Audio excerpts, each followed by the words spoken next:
Quem são Gog e Magog na profecia bíblica? A menção de Gog e Magog aparece tanto no Antigo Testamento quanto no Novo Testamento, especificamente nos livros de Ezequiel, no Antigo Testamento, e Apocalipse, no Novo Testamento. No entanto, existem diferenças notáveis na forma como estas passagens são interpretadas, e não existe uma interpretação universalmente acordada.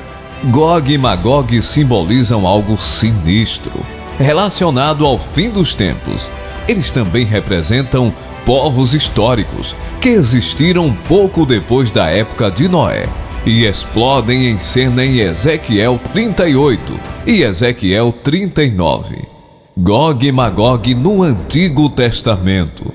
Lendo o livro de Ezequiel, pode ser difícil diferenciar quais visões pertenciam à situação de Israel durante o contexto do livro e quais prenunciavam eventos que viriam no fim dos tempos e quais se enquadram em ambas as categorias.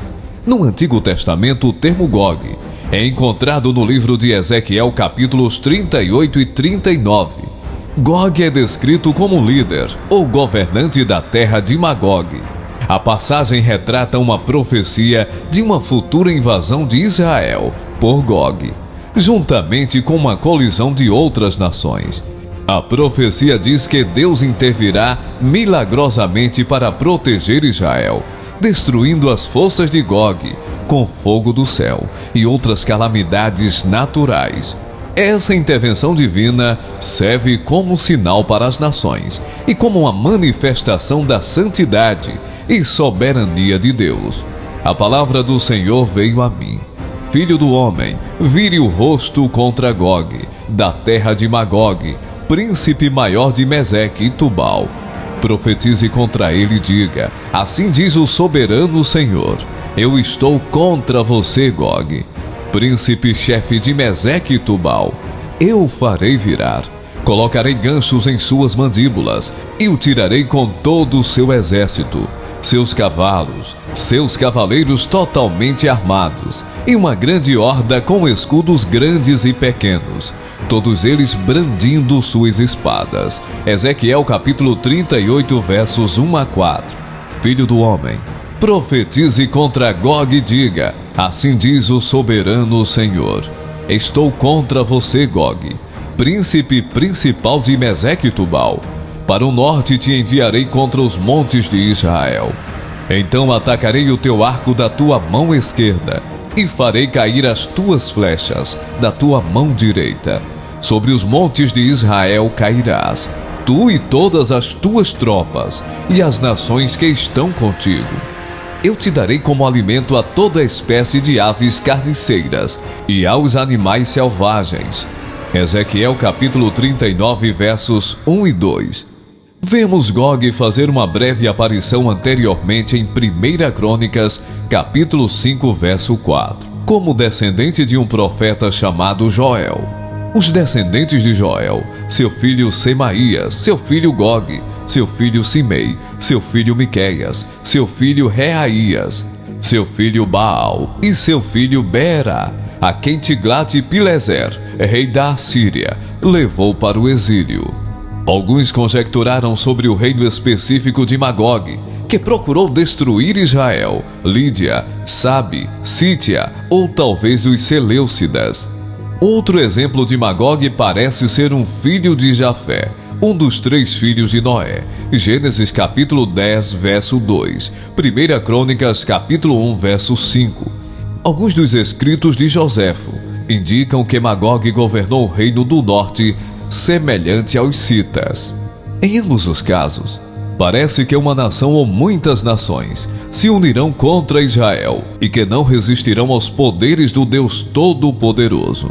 Também sabemos que eles são, ou eram, guerreiros habilidosos, vindos de reinos ao norte de Israel, mas novamente, não recebemos muitos detalhes sobre eles, exceto que parecem ser uma ameaça. Gog e Magog, no fim dos tempos do Apocalipse. No Novo Testamento, o termo Gog e Magog é mencionado no livro de Apocalipse. especificamente em Apocalipse capítulo 20, versículos do 7 ao 10. Aqui, Gog e Magog são mencionados no contexto da batalha final no fim do mundo. O apóstolo João relata que, acabado o milênio, Satanás será solto por um pouco de tempo e sairá para enganar as nações que estão nos 4 cantos da terra, Gog e Magog, a fim de reuni-las para a batalha. Seu número é como a areia do mar. Apocalipse capítulo 20, verso 8. João continua a narrativa dizendo que as nações persuadidas por Satanás cercarão o acampamento dos santos, a cidade amada. Porém o fogo descerá do céu e as devorará, resultando ainda na condenação eterna de Satanás no lago de fogo, que arde como enxofre. Depois disso, João começa a descrever em detalhes a cena do juízo final. Gog e Magog e as diferentes correntes escatológicas. Sabemos que existem diferentes correntes escatológicas e cada uma delas possui uma visão específica acerca desse assunto. Aqueles que defendem um futuro reinado milenar e literal de Cristo na Terra, após a sua segunda vinda, afirmam que essa batalha de Gog e Magog ocorrerá ao término desse período, quando Satanás for literalmente solto, novamente para enganar as nações. Vale dizer também que alguns pré-milenistas defendem que essa batalha ocorrerá antes do milênio. Porém, creio que essa afirmação seja uma contradição com o próprio pensamento que eles defendem. Portanto, seguindo esse raciocínio, haverá então 2 grandes batalhas finais. A Batalha do Armagedon antes do milênio, e descrita no capítulo 19 do Apocalipse, e a Batalha de Gog e Magog após o milênio, e descrita no capítulo 20 do Apocalipse.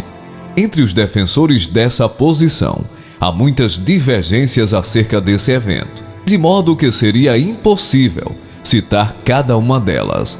As mais comuns entendem que essa batalha de Gog e Magog se refere ao ajuntamento de várias nações para atacarem Israel no futuro. As teorias sobre isso são tão específicas que até mesmo nomes de nações já foram sugeridos, entre elas Rússia, Irã, China, Japão e Índia. Já quem não defende um futuro reinado literal de Cristo na Terra, entendendo que o milênio precede a segunda vinda de Cristo, geralmente afirma que essa batalha é a mesma já descrita no capítulo 19, isto é, o Armagedon. Interpretações de Ezequiel 38 e 39. É necessário compreender que o livro de Ezequiel possui um intenso uso de elementos simbólicos em suas profecias, num tipo de linguagem apocalíptica. Os capítulos 38 e 39 do livro de Ezequiel, que nitidamente são proféticos, realmente apresentam algumas dificuldades de interpretação. Os estudiosos se dividem em diferentes opiniões. Talvez uma das teorias mais conhecidas seja aquela que identifica Mesec e Tubal como as cidades russas de Moscou e Tobolsk, e o príncipe de Ros, citado no versículo 2, como príncipe da Rússia, ou seja, Gog seria o comandante russo que atacará Israel no futuro.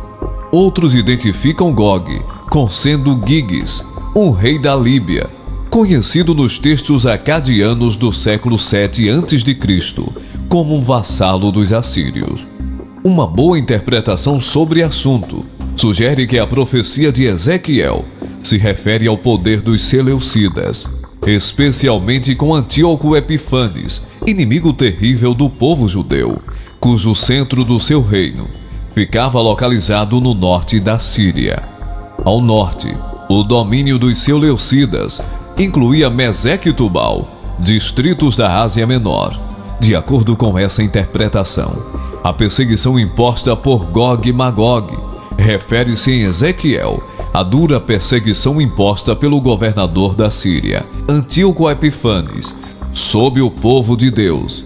Ezequiel também se refere de forma geral à batalha final contra o povo de Deus, de maneira que o ocorrido com Antíoco Epifanes tipifica uma perseguição ainda maior. pois o próprio texto afirma que esse exército se levantaria no fim dos dias. Ezequiel capítulo 38, verso 8. O papel de Gog e Magog no Apocalipse. A expressão Gog e Magog se refere ao ataque final das forças anticristãs, lideradas por Satanás contra a Igreja de Cristo.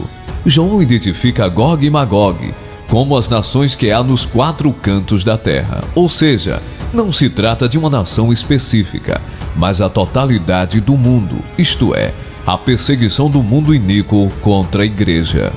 João ressalta que o exército dessa batalha é muito numeroso, tanto como a areia do mar. Nos dias do governo de Antíoco Epifanes, o povo de Israel parecia indefeso diante do poder do exército sírio. Da mesma forma, nos últimos dias que precedem a volta de Cristo, a opressão será tão grande que a igreja parecerá indefesa diante do poder perseguidor do mundo. Outro fato interessante é que, apesar de intenso e severo, o domínio de Antíoco Epifanes teve breve duração, tal como será o curto período de tempo de grande tribulação sobre a terra, conforme Jesus alertou em seu sermão escatológico. Marcos capítulo 13, verso 20. Como Satanás é o maior oponente de Cristo, naturalmente sua queda é narrada por último. Isto é exatamente o que ocorre no capítulo 20. Embora existem diferentes opiniões sobre o assunto, o importante é que todas elas concordam que nessa batalha, Satanás será condenado eternamente no lago de fogo e enxofre, e de dia e de noite, juntamente com seus aliados, será atormentado.